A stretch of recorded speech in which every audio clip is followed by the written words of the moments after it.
सभी को नमस्कार। चलिए दोस्तों, आगे की कहानी सुनते हैं। मैंने सोचा अब अपनी कक्षा के छात्रों को इतिहास पढ़ाना शुरू करूं। मैंने इतिहास की पुस्तकें देखी, पर उनमें मुझे संतोष नहीं हुआ।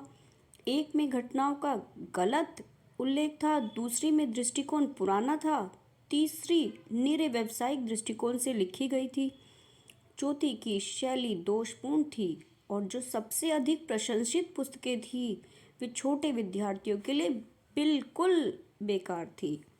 मैंने सोचा इन पुस्तकों से तो काम नहीं चलेगा, फिर क्या करूं? कहानियों के द्वारा इन्हें इतिहास पढ़ाऊं तो कैसे? छात्रों को कहानी सुनने का तो शौक था ही, तभी मैंने सोचा कहानियों के माध्यम से ही इन्हें इतिहास पढ़ाना शायद अच्छा रहेगा। लेकिन अब तक मैंने उन्हें दूसरे ही प्रकार की कहानियाँ सुनाई थी, आधी सच्ची और आधी काल्पनिक। गप्पों और परियों का संसार। इतिहास की कहानियों से ऐसी तो कोई बात आती नहीं थी, फिर भी मैंने कहानी शुरू की। रूखी सूखी ऐतिहासिक घटनाओं को जोड़कर मैं कहानी कहने लगा, पर कुछ ही देर में लड़के घबरा गए।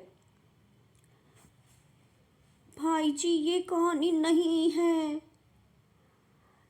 जी, हम ऐसी कहानी नहीं सुनेंगे। जैसी कल सुनाई थी वैसी सुनाइए ना। चलिए ना साहब, खेलने चलेंगे। जी, हम तो गीत गाएंगे। मैंने सोचा इस बार तो मैं पूरा असफल रहा। छात्रों ने मुझे चारों ओर से घेर लिया और धीरे से मेरा हाथ खींचकर वे मुझे खुले मैदान की ओर ले गए। मैं रात घर आया और सोचने लगा, संपूर्ण ऐतिहासिक सत्य कहने से तो काम नहीं चलेगा। ऐतिहासिक घटनाओं को प्रत्यक्ष देखकर कौन लिखता है? शायद कहानी के रूप में ही इतिहास दिलचस्प बने तो बने, और कहानी में कहानीपन तो अवश्य होना ही चाहिए। इसीलिए मूल घटना के आसपास कल्पित घटनाओं को सजाकर इतिहास पढ़ाऊं तो ठीक होगा। दूसरे दिन मैंने कहानी शुरू की। एक बड़ा सा जंगल था, भीलों की। वहाँ एक बस्ती थी। अजब उनका ढील ढोल था। तीरंदाज में तो वो सब ऐसे थे कि उड़ते पक्षी को मार गिराए। उस जंगल में एक झोपड़ी थी। विद्यार्थी तत्काल कहानी के जादू में फंस गए और उसे पी जाने लगे। मैंने कहानी तो वीर वनराज की शुरू की थी, लेकिन घटनाओं के आसपास रंग चोखा चढ़ा दिया था। उस दिन कहानी अधूरी रही। दूसरे दिन छात्रों ने दूसरा काम होने ही नहीं दिया। बस वनराज सुनाइए ना, वनराज वनराज, वे सब यही कह रहे थे। मैंने वनराज की कहानी पूरी की, फिर ज़रा डरते डरते उनसे पूछा, जिनको ये कहानी दोबारा सुननी हो वे खड़े हो जाएं। एक दो नहीं, बल्कि सबके सब खड़े हो गए। दूसरे दिन भी वही कहानी चली। यही क्रम तीसरे दिन, चौथे दिन और पांचवें दिन भी चला। छात्रों में से कोई खेलने और गाने का नाम ही नहीं लेता था। मैं भी देख रहा था कि उनका यह आग्रह कब तक टिकता है। एक दिन किसी ने बड़े साहब के कान भर दिए। जी, इस प्रकार सफलता असफलता का निर्णय तो समय आने पर ही हो सकेगा, और तब हताश होकर शिक्षक से कहिएगा कि अरे कुछ भी नहीं हो पाया, लेकिन तब तक इन लड़कों का एक साल नाहक ही बिगड़ जाएगा। अवश्य ही मुझे इस पर जरा भी आश्चर्य नहीं हुआ। जिन्होंने मेरी शिकायत की थी मैं उन्हें जानता हूँ। मेरे छात्रों को प्रतिदिन कहानियाँ सुनने को मिलती थी और वे मुझसे खुश रहते थे। दूसरे शिक्षकों के छात्र कक्षा में अपना असंतोष प्रकट करते थे। वे कहानी सुनना चाहते थे, पढ़ने में ध्यान न रखते और उद्यम मचाते। यही कारण था कि दूसरे शिक्षक मुझसे चिढ़े रहते थे। मैं कहता, भाई आप अपने रास्ते जाइए, मैं अपना प्रयोग करता रहूँगा। मेरे दिल में हिम्मत है, मुझे भी चिंता है कि लड़कों का नुकसान न हो और इसके लिए मैं मेहनत भी करता रहूँगा। लेकिन मेरी अपनी रीति है और आपका अपना तरीका। आप लोग चाहें तो मैं अपनी कक्षा को यहाँ से दूर हटा सकता हूँ। एक दिन हमारे साहब मेरी कक्षा देखने आए। वैसे तो वो भले आदमी थे, लेकिन कार्यक्रम में सारा समय कहानी का ही देखकर वे भी गुस्सा होने लगे। मुझसे कहने लगे, भाई ये लोग इस तरह इतिहास कैसे सीखेंगे? जब तक कहानी कहोगे तभी तक ठीक है, बाद में तो इस कान से सुनेंगे और उस कान से निकाल देंगे। इस तरह ये क्या पढ़ेंगे और क्या याद रखेंगे?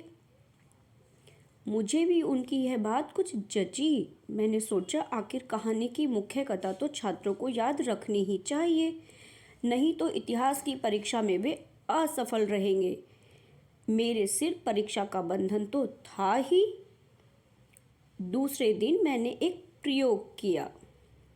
कक्षा में वनराज की कहानी तीसरी बार चल रही थी। मैं उसे थोड़े हेर फेर के साथ कहने लगा। तत्काल लड़कों ने मुझे टोका और बोले, जी आप ये क्या कह रहे हैं? पहले तो आपने 1000 घोड़े बताए थे, अब 85 क्यों कह रहे हैं? और पहले तो झोपड़ी नदी के किनारे बताई थी। मैंने मन में कहा, इन लोगों ने कहानी को समझा और हजम तो किया है। मेरी हिम्मत बढ़ गई। मैंने सोचा अब ये भूलेंगे तो नहीं। लेकिन नमक मिर्च लगाई हुई मेरी कहानी इतिहास के परीक्षक के लिए किस काम की? मैंने सोचा मुझे इन कहानियों को परीक्षक की दूरबीन में लाना चाहिए। अपनी कही हुई सब कहानियाँ मैंने लिख डाली और विद्यार्थियों से उन्हें पढ़ने के लिए कहा। कहानियों के छोटे करने योग्य भाग मैंने काट डाले। कहीं कहीं स्थान और काल का भी सही निर्देश दे दिया। कहानी की कथन शैली और लेखन शैली में तो भेद होता ही है, ये तो स्वाभाविक ही है। इस भेद को मैंने समझा और उसी ढंग से कहानियाँ लिखी। विद्यार्थियों को मेरी ये कहानियाँ पढ़ने में बड़ा मज़ा आया। वे बार बार उन्हें पढ़ते देखे गए। अभी तक मुझे विश्वास नहीं होता था कि इस संबंध के प्रश्न पूछने पर विद्यार्थी मुझे उत्तर देंगे या नहीं। एक दिन मैंने कहानी को सूत्र रूप में लिखा। एक एक वाक्य में एक एक घटना पिरो दी और कहानी की वह रूपरेखा छात्रों को पढ़ने को दे दी। विद्यार्थियों से पढ़ गए। पढ़ते पढ़ते उन्हें अपनी सुनाई हुई कहानी याद आने लगी। फिर एक दिन मैंने हिम्मत करके कहानी की घटनाएं प्रश्नोत्तर विधि द्वारा छात्रों से पूछनी शुरू की। मेरे अचंभे का पार नहीं रहा। मेरे सवालों का जवाब वे तड़ातड़ देने लगे। मुझे विश्वास हो गया कि अब वे केवल परीक्षा में पास होंगे, बल्कि परीक्षा के बाद भी उन्हें इतिहास याद रहेगा। कुछ दिन बाद मैंने प्रयोग की दृष्टि से अधिकारी महोदय को अपनी कक्षा में बुलाया और छात्रों की इतिहास की परीक्षा लेने की प्रार्थना की। परीक्षा के बाद उन्होंने प्रसन्न होकर कहा, दूसरी कक्षाओं में भी इसी रीति से इतिहास पढ़ाया जाना चाहिए। मुझे उनके शब्दों से बड़ी तसल्ली हुई, लेकिन अभी तो बहुत कुछ बाकी था। 4 महीने बीत चुके थे, फिर भी जो सफलता मुझे मिली थी उससे मेरा उत्साह बराबर बढ़ रहा था। थैंक यू दोस्तों।